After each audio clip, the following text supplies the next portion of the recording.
From to unmute me here. Good morning, everyone.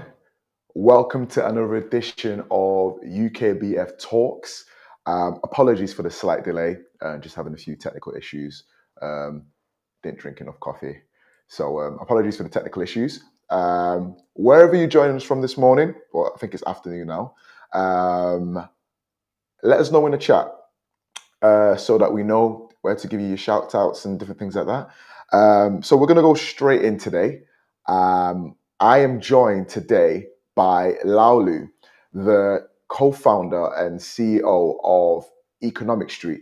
And he has given us his great time to bring us insight into this conversation today, which is on getting your finances in order, because we know that the end of the financial year is quickly approaching.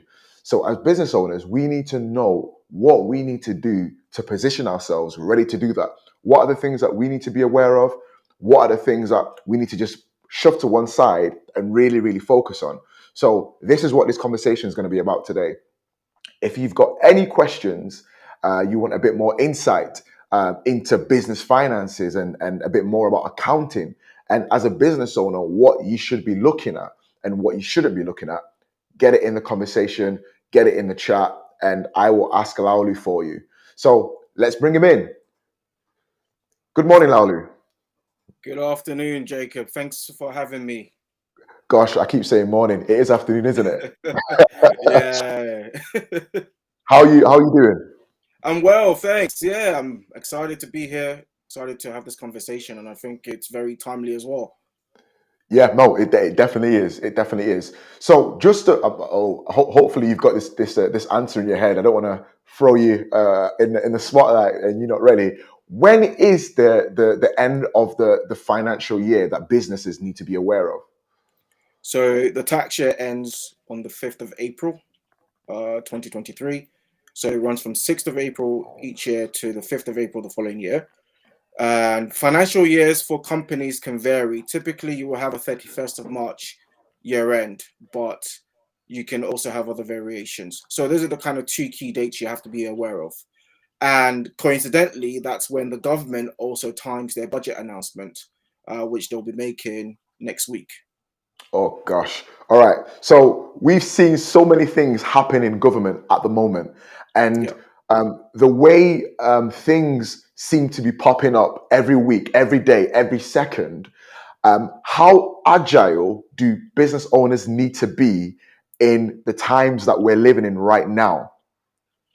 Very much so. I believe that even now we constantly see things that are chopping and changing. The climate has become increasingly uncertain, and therefore you have to be able to be adaptable. I'll give you an example.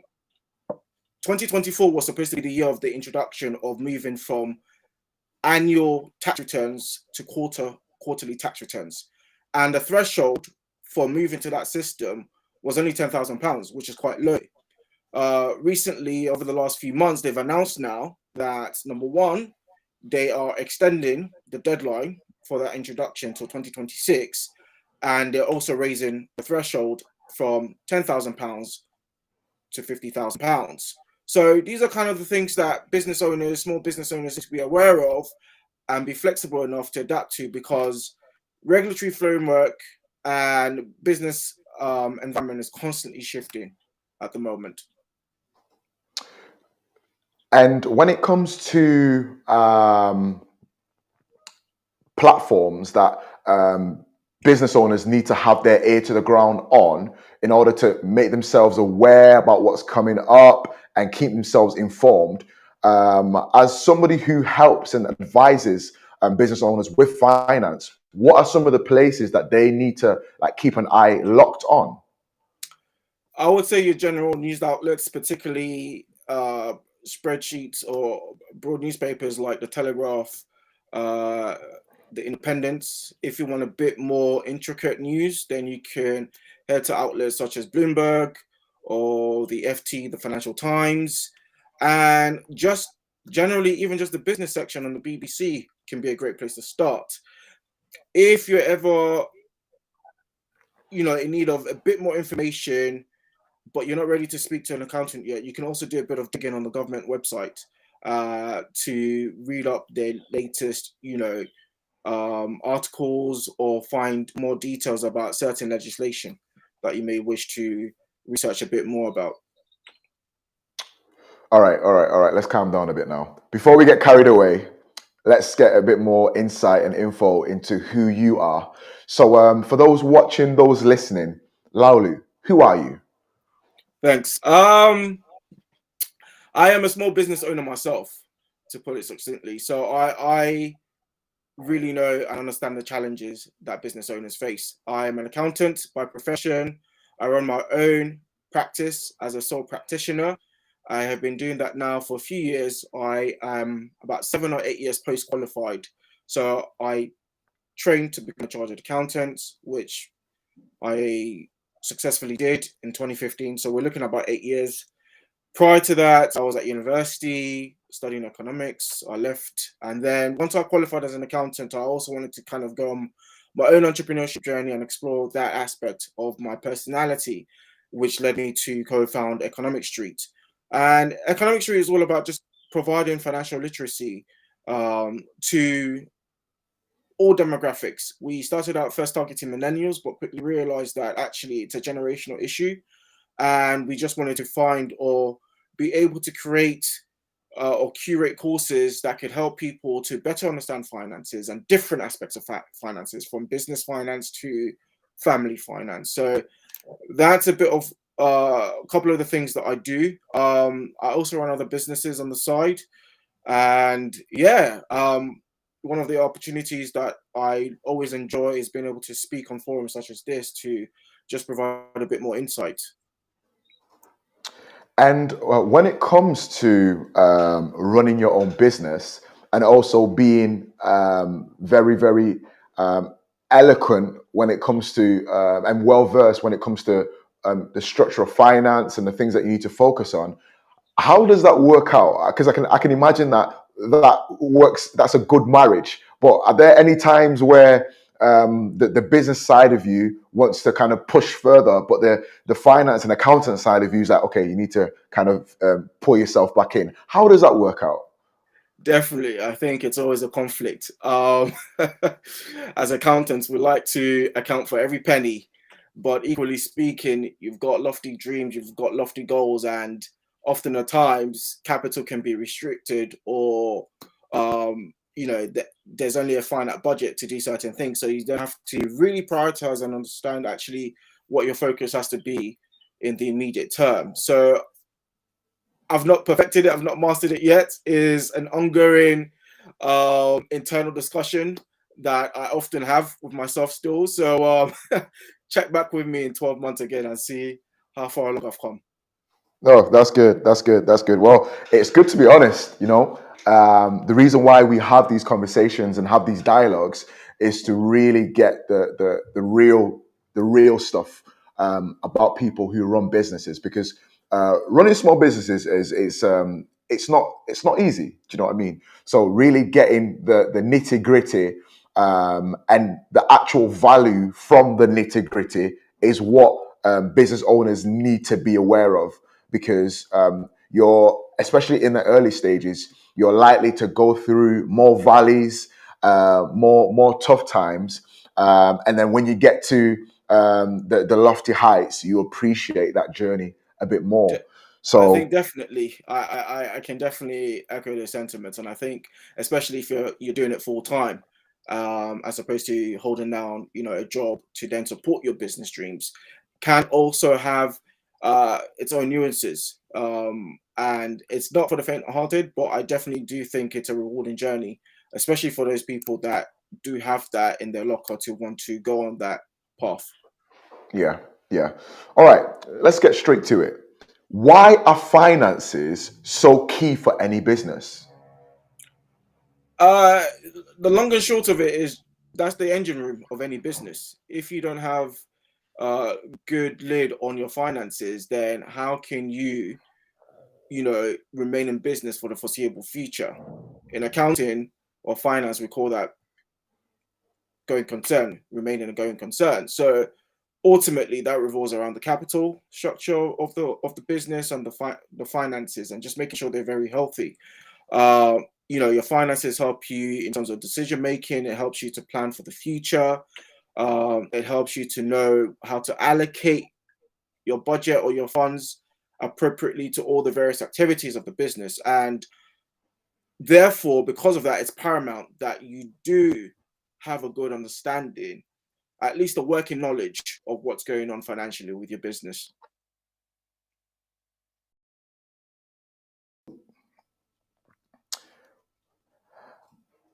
And when it comes to bringing finance into your business, from your experience, have you ever spoke to people who are at the beginning stage of running a business? They've not even started selling anything or anything like that. At what stage are finances always important in a business? I know the answer to this, but I kind of want to reinforce that the saying that goes that cash is king, basically. What stage in a business is finance not that thing that you need to kind of prioritize? Is there any such stage? I don't believe there's any such stage. Okay, for instance, even if you're not in business yet and you're just thinking about the idea, the next thing that comes to mind is actually how you're going to finance the idea, right? And bring it to life. So that could be a simple thing as even having a website made, or making samples for your products. All that costs money. And therefore you have to start having those courageous conversations with yourself, or potentially with any business partners right from the beginning, or any financial backers. So I think throughout every single stage of the business life cycle, you're going to have to talk about finance. You can even be a person that's been in business for 20 years, your business is at a mature stage, you still need to be able to think about what's happening in the greater macroeconomic sense, to then see, okay, how is this going to impact our business moving forward? Do we need to pivot? If we do need to pivot, what's that going to look like in terms of the capital expenditure?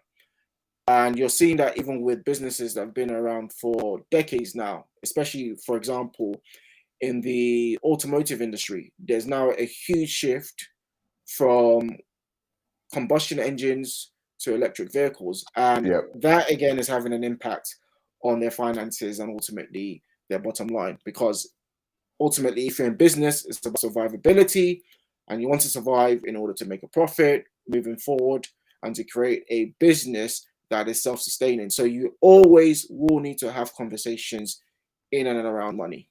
Yeah, no, well, that's very, very important. You always need to have conversations in and around money. So why do people overlook managing their finances when it comes to business? Because I remember starting up. I started my own business a couple of years ago with a friend of mine. I'm a very creative person. Filming, editing, website design. Worked with some really, really cool brands, some quite well-known ones. And as soon as the finance came in, let's go steak and lobster. Let's go to Miller and Carter. Let's go buy this gear. Let's go and do that. And although the craft and the gift was there to actually bring the money in, managing the finances, that part of it wasn't there. And I didn't really have that as a priority. Why do business owners and some business owners overlook these things?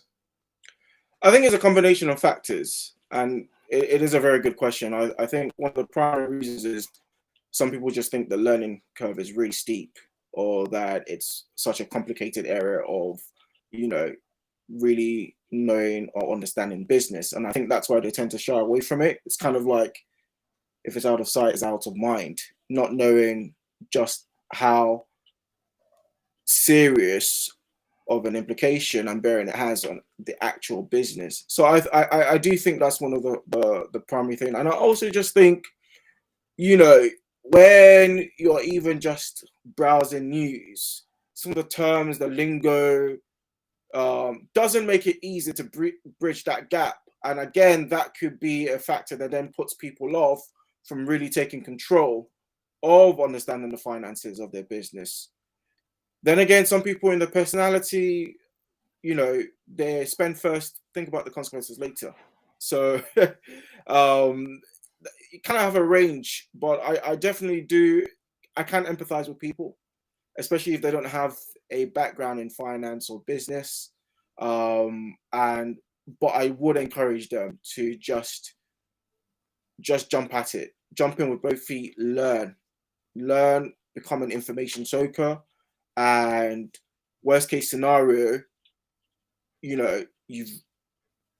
failed, but at least you failed knowing that you've tried and you've given it your all and paid attention to everything, particularly the finances of the business.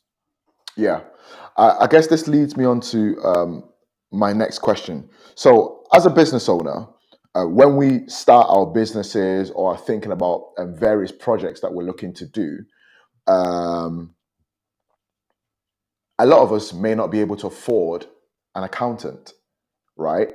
And we have or may have, we're not as privy and as privileged as you to be an accountant on one side and also the next Elon Musk on the other side, right? So how do business owners or how do we manage to navigate looking after our finances if we can't afford an accountant? Again, a good question. They're very simple, effective, and low-cost tools nowadays. I'll mention a couple of them to you now. There's a software, a mobile app called Coconut, and Coconut is specifically designed for sole traders, which is a type of, legal structure that people can use when carrying out business. The great thing about Coconut is that it's very, very simple to use. So you sign up, you connect your business account to the software, and it immediately downloads all the transactions and then talks you through it, how to categorize it. So, for instance, you can categorize something as a marketing transaction, you can categorize it as equipment purchase, you can categorize it as money being put into the business by an owner. So it's a very simple tool to use for bridging that gap for you. On top of it, it helps you with invoice management. It helps you to know how much to set aside for taxes, because that is usually an area that business owners overlook. Unfortunately or fortunately, the way the tax system is designed, it's always backwards looking. So by the time you come to paying your taxes, you're sometimes often looking at things that have happened 18 months ago. Well, that does you no good if you then don't have the money because you've been spending it as you went along, forgetting that you're going to have a tax bill. So this is why that tool is, again, quite effective for managing the finances without the need for an accountant immediately. You also have another one called Anna Money. So Anna as in the name and then money. This one, again, does similar things to Coconut, with the added features of also completing or helping you to submit your VAT returns if you're a VAT registered business. And both these softwares cost between anything from about £7 to £12 a month for the top subscriptions or the top plans. So this is a way to kind of just have a bit more control, I would say, over the business finances without having to employ the services of an accountant from the jump. Very concise and very clear as well. So we'll hopefully be able to signpost people to some of these places in the messaging after this conversation. So when it comes to at what stage as a business owner do we have to start paying VAT? Good question. So the threshold at the moment to be mandatorily registered for VAT is £85,000 in the UK, 83 to £85,000. Now, some people do elect to voluntarily register for VAT, even if they are below that threshold. One of the reasons that people may do this is because, for instance, they are a manufacturing business. They are buying a lot of raw materials, which has a lot of VAT on it, and they want to claim that money back. So there are benefits sometimes to registering for VAT, even if you don't meet that threshold. Having said that, you have to also weigh it up against all the compliance that is needed, such as being able to adequately account for that VAT and then file your VAT returns, usually on a quarterly basis. But to answer your question, it's about £83,000 at the moment before you have to register for VAT. Yeah. And £83,000 in turnover. That yeah. is. And how can people be better prepared to make, let's say, for example, their first VAT return? I gave you the example of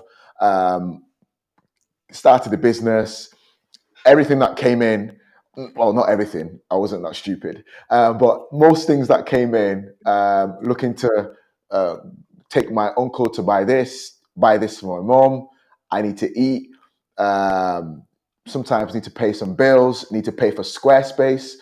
That's a lot of money going out. What is the best thing that business owners need to do to prepare themselves when they get to that point of having to pay VAT? What do they need to do? What sort of advice do you have? Just good record keeping. And we can even dial it back to basics, old school, and just using an Excel spreadsheet, for instance, and just either looking at your transactions on a weekly basis, monthly basis, or minimum quarterly basis, I would say. Again, being hooked up to a software that is inexpensive, like Money, so that your transactions are immediately there and you can see how much VAT is on each one.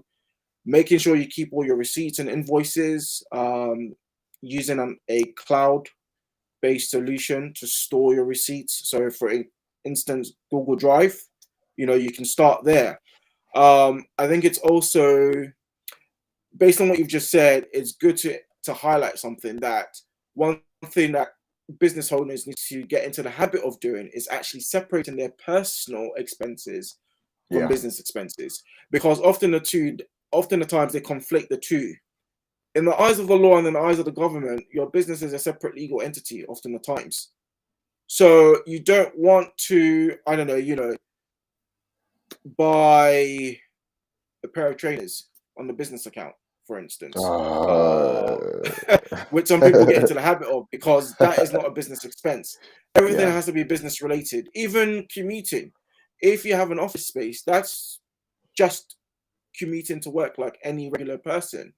The only time you can claim for your travel is if you're having to go to a client site, and you can only claim the difference in the cost between going to your office on a daily basis versus that client site. So these are some of the things to start thinking about. The final point I would make is that even if you haven't crossed the threshold yet for VAT, the way the VAT registration system works is that you either have to be forward looking for 30 days and say, okay, in the next 30 days, am I going to make £83,000? If the answer is yes, I really need to start getting my finances in order. Or you take the backwards looking approach and look back 12 months and say, okay, in the past 12 months, have I turned over £83,000? Again, if the answer is yes, then I need to start the process of registration. So that's why it's good to also kind of forecast, anticipate what do you expect to be making. If you know, for instance, that you're already making £5,000 a month, soon enough, as your business continues to grow, you're going to get into a stage where maybe you're making £7,000 to £8,000 a month. And therefore, from that moment you start making £7,000 a month till, 11, 12 months down the line, you're probably going to then fall into that catchment for VAT registration. So these are some of the things to kind of have in your head as you start to kind of think about the long term and whether you will then meet the obligation for VAT registration. I guess this leads me perfectly onto my next question, which is, what are the key indicators that business owners need to be aware of when it comes to money management within their business? And this is regardless of how much they're actually earning. Great question. Working capital. So working capital is just a fancy way of saying, okay, what do my customers owe me? What am I owing suppliers? You need to really get on top of this. As we said at the start, cash is king. In a nutshell, the more cash flow you have coming through the business or in the business at any one point, the more you can do. And I'll give you one of the greatest examples of this, or one of the industries that has perfected this, is the supermarket industry. Because you as a customer, you pay upfront at the till as you're buying your groceries. But the suppliers, they're not paying for at least 30 days. Now, what that means for, Tesco, Asda, is that they have more money in the bank at any given point, which means they can effectively do more. They can hire more workers, they can expand and build further stores, you name it. So this is something that business owners need to start having a picture of. Are my customers paying me on time? If not, what recourse am I taking, or what actions am I taking to make sure that money is recoverable?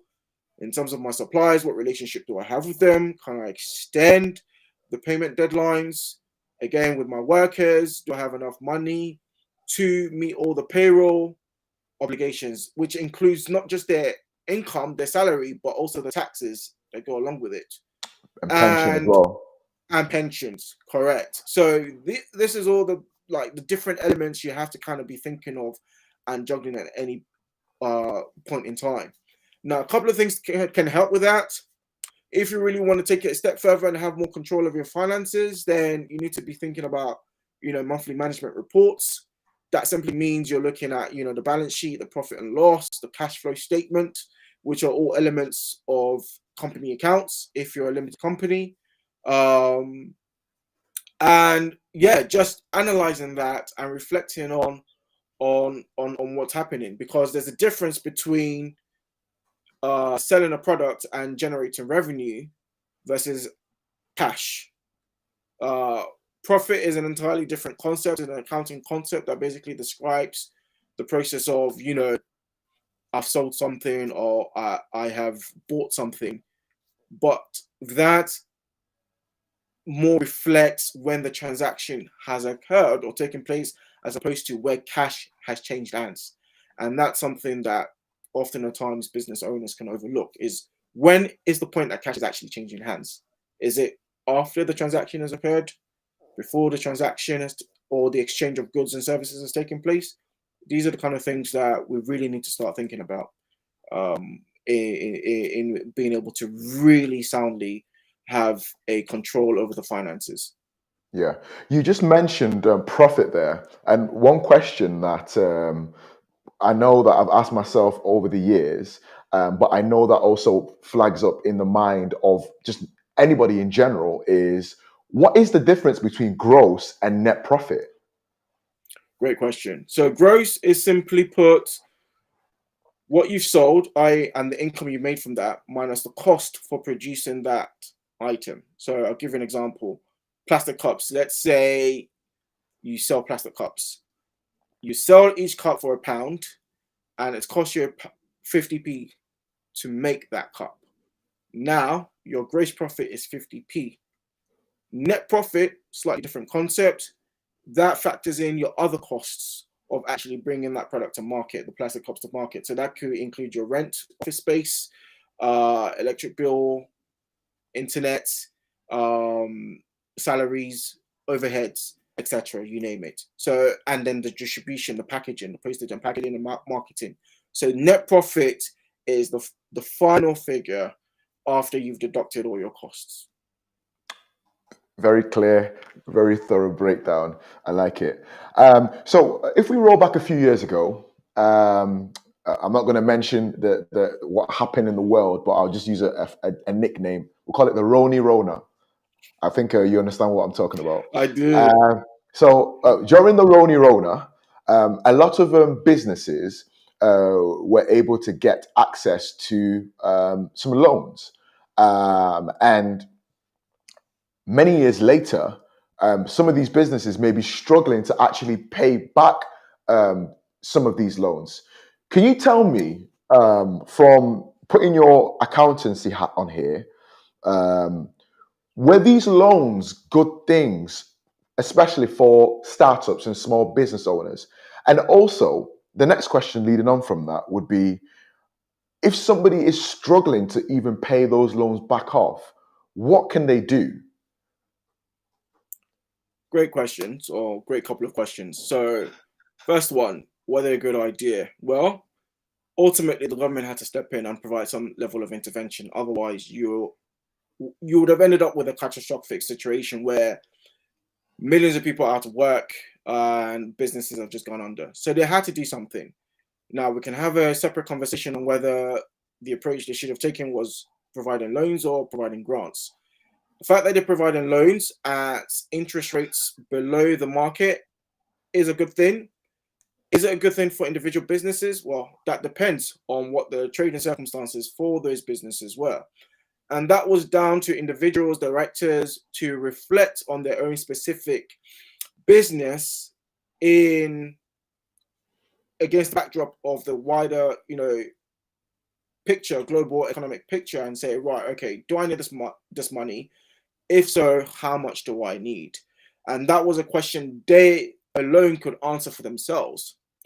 But if you're asking me as an accountant, would I rather take a loan that is 100% guaranteed by the government at 2.5% versus walking down to my high street bank and asking for a loan of a similar size and having to pay 5% or more?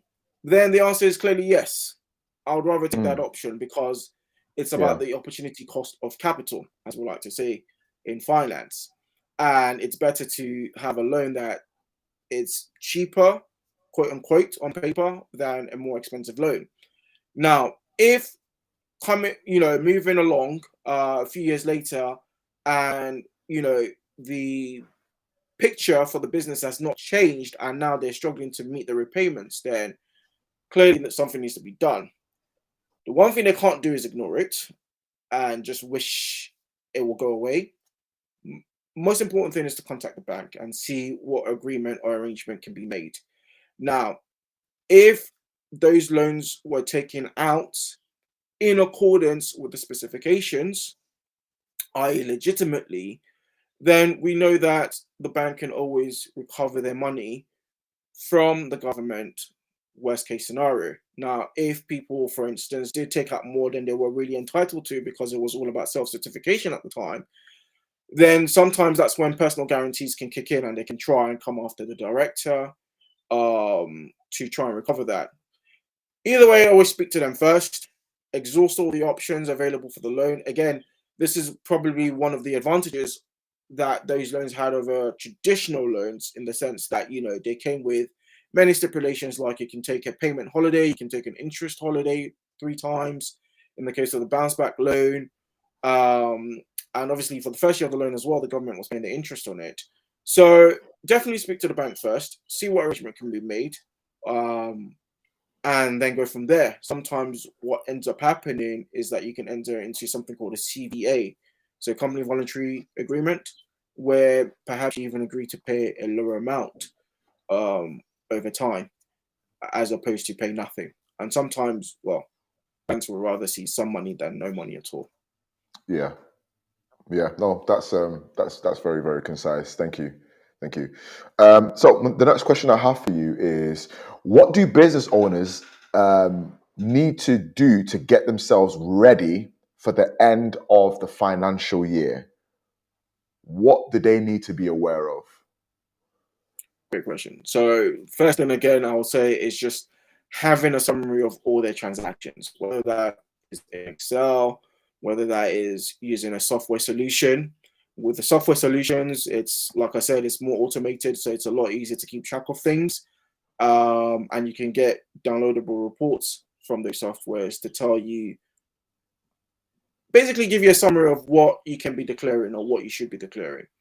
Other things you need to start thinking about is instances where you have bought something on behalf of the business, but it also has personal use somewhere, because you can't claim 100% of the cost against the income of the business if there is some personal use. Often at times, I'll give you an example. You can buy a laptop for the business, but sometimes you may use the asset maybe 30% of the time for personal use. So therefore you can't claim, 30% of the cost of that laptop can't be claimed. So these are things to kind of just have in mind. And then second of all, start understanding how much you potentially now need to be setting aside towards the tax bill. If you're a company, then the tax rate is 19% that you need to be setting aside towards corporation tax. And often the times if you've been spending without taking this into consideration, that basically means you're now going to be playing some catch up and having to set aside more money once your accounts are filed. If you're a sole trader, when you file tax returns, you basically know your window is between April to January 2024 to save up the money for your tax bill. The great thing is that if you anticipate that you're not going to be in a position to completely cover your tax bill, now you're aware about it and you can start taking effective steps to either make up the difference or explain your circumstance to HMRC to come up with a payment plan, as opposed to not contacting them and then ending up with penalties. So once again, just having clarity on, you mentioned some Anna money and also coconut at the Yeah. beginning, for some tools that people can use on a subscription basis. When it comes to banks and the service or help that they provide for startups or small business owners, are you aware of anything? Do banks offer free support? Um, the support you're gonna get from a bank is probably a free business account, and even that's limited. Um, Typically, you're not getting more than 12 to 24 months worth of free business banking. I would say rather than looking at your bank for support, you try the government website and look for business support through them. Your local borough is actually a great place to also start. They often have a enterprise hub that provides a range of support to businesses, and then you can do soft searches for grants as well. And there are quite a few options actually out there for grants, but they do have specific criteria that you have to meet. And unfortunately, if you don't meet that criteria, if your business doesn't meet that criteria, you're just not going to get it. It's still worth at least just searching and seeing if there are certain grants in line with your business activity. Again, the government website is a good place to start. You can go on to Nerd Wallet and through that try and find something as well. You can go on to the British Business Bank as well. They provide some support and then also startup loans. And I would say those are probably your best bet when starting out. Yeah. So before we round up this conversation, I've got some quick fire questions for Yeah. you. If anybody watching or listening to this conversation, you have any questions that you'd like Laolu to answer or get more insight during this conversation, go ahead and put that into the chat box on whatever platform you're listening and watching on. But let me go at you with the quick fire questions. And these are questions that everybody just needs to know, and people may not actually have the answer for it. What advice would you give to those who are owed money? So I'm a business owner. Going back to, I've provided a service. I've cut your grass. I've cut the Yeah. grass of your neighbor. I've cut the grass of your whole neighborhood. And my money's not been paid, or let's say half of my money's been paid. As an accountant, what advice would you give to me to get my money back? Sure. Mediation is probably your starting point. See what agreement you guys can come through. If they're really not budging or even not responding, then you can, before you go down the court route, you can look at something called a statutory demand. Now, this is almost like a written warning to the business or to the people that owe you money that they need to pay up, and they have 21 days to pay up. If after the 21 days they haven't responded by either challenging it or paying up, then you can actually, if they're a company and they owe you over £750, you can petition the court to wind them up and liquidate their assets. If they're individuals, like you just described in the grass cutting situation, you can actually apply for them to be declared bankrupt if you're owed more than £5,000.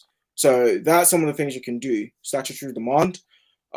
If you want to go down the court system, you have to first send a letter, a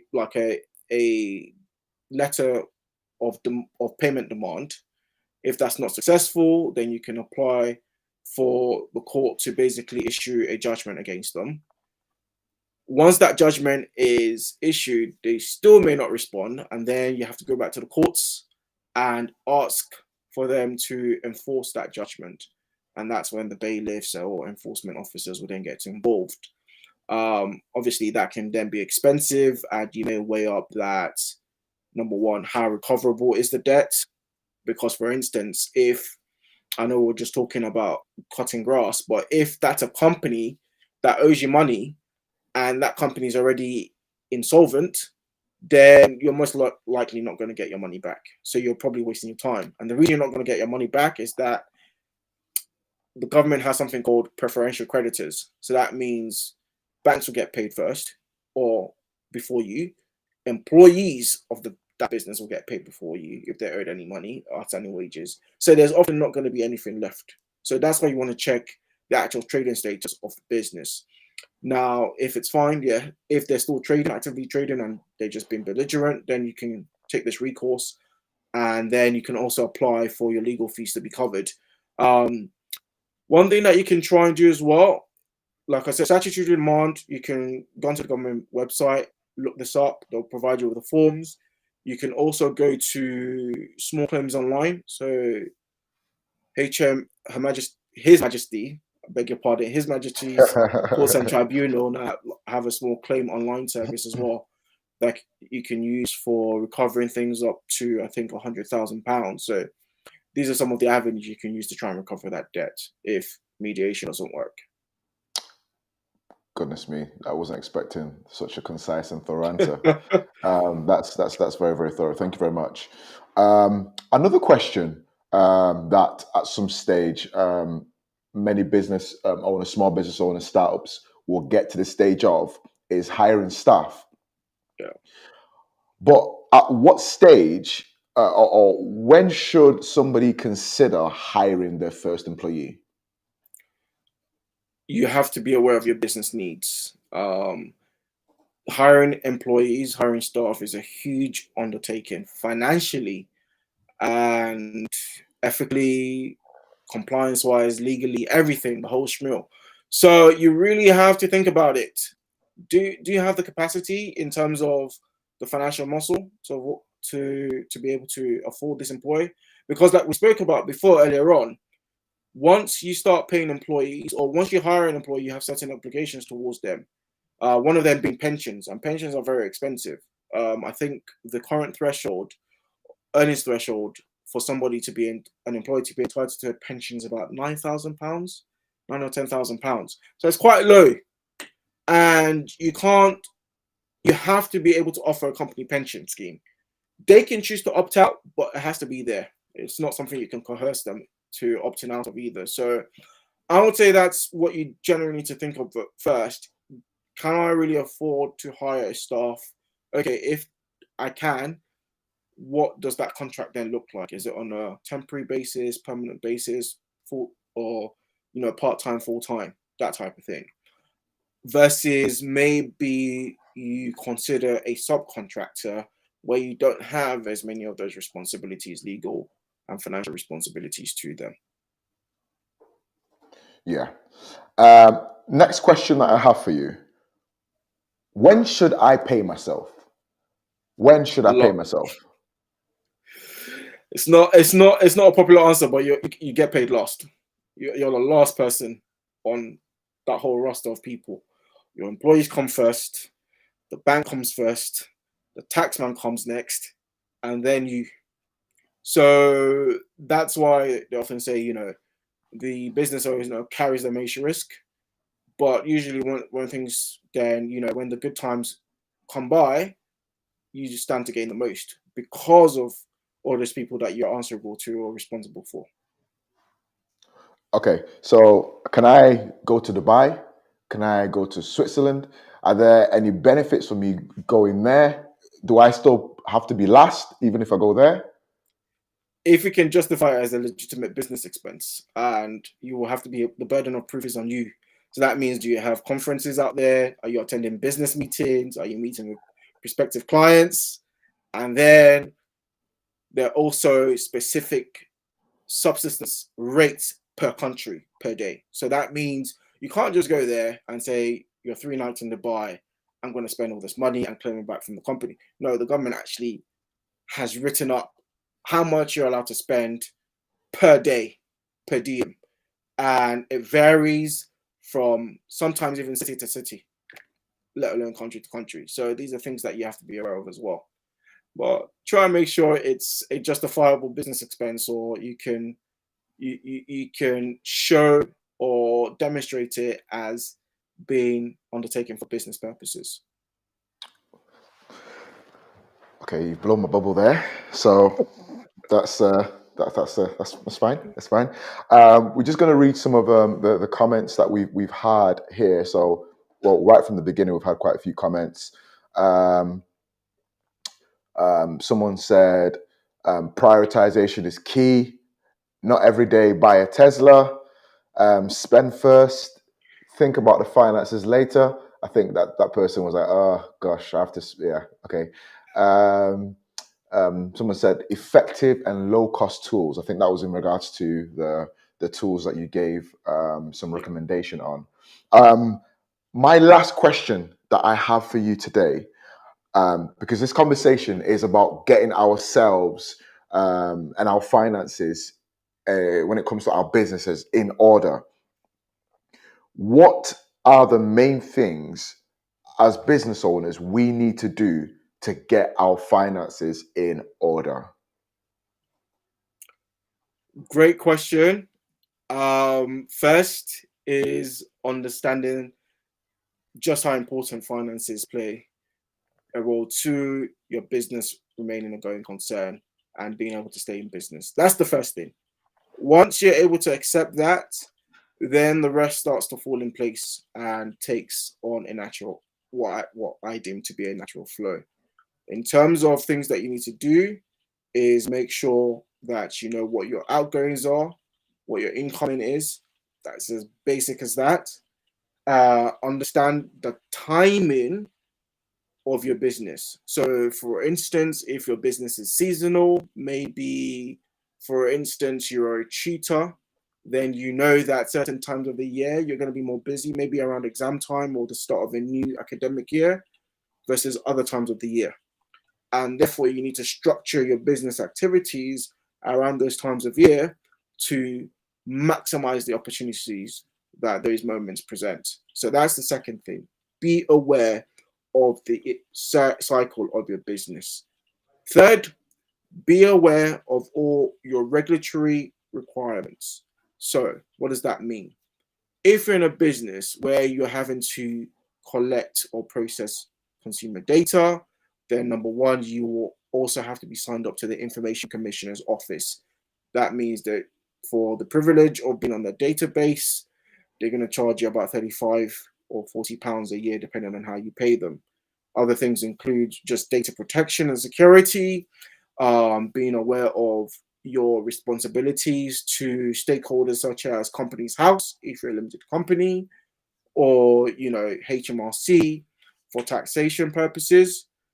Being aware of your responsibilities to your employees, if you have any, making sure you have good contracts in place and hiring or contracting the support and help of good HR personnel or HR professionals to assist with that process, because it is very much a specific set of skill sets needed for that.